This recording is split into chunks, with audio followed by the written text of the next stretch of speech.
Tole, viidiyoon akkamitti duubni isaa irraa qulqullaa'a. Viidiyoon duubni isaa akka qulqullaa'uu danda'u dhaaba manaa kan amma argitan kana jala yoo teessan qofaadha jechuudha.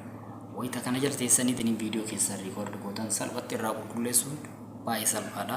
Akkasumas uffata jijjiirtanii ilaaltan. Uffanni isin godhattan kan kanaan wal fakkaatu yoo ta'e isirraa isiniif hin qulqullaa'u, hin miidhagu qulqullaa'es.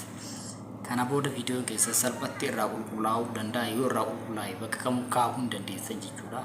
Haala amma argitan kanaan yeroo kamiyyuu viidiyoo keessan haala amma argaa jirtan kanaan tolfachuu barbaadan chaanaalii kanas laayik godha, sabiskiraayib godhaatanii nu jajjabeessaatanii barnoonni asirratti maxxanfamu hedduutu kan isin barbaachisu waan jiruuf kan isiniif bu'aa qabaatu waan jiruuf chaanaalicha kana jajjabeessaa. Isa biraatiif immoo yoo appilikeeshin ittiin salphatti irraa qulqulleessuu dandeessan isiniif qopheesseetii jira. Appilikeeshinni kunis eessaa akka buufattanii fi akkaataa itti fayyadamu isaa salphaa kan ta'e kan nama kamuu hin dhibne jechuudha.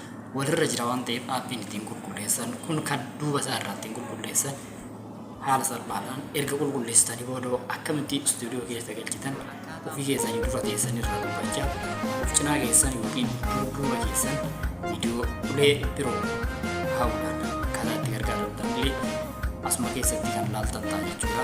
Wanti isin barbaaddan yoo yaada keessan jalatti naaf keessanii fi viidiyoo kana laayikii fi gootanii sabiskiraayib gootan irraa fayyadamtan.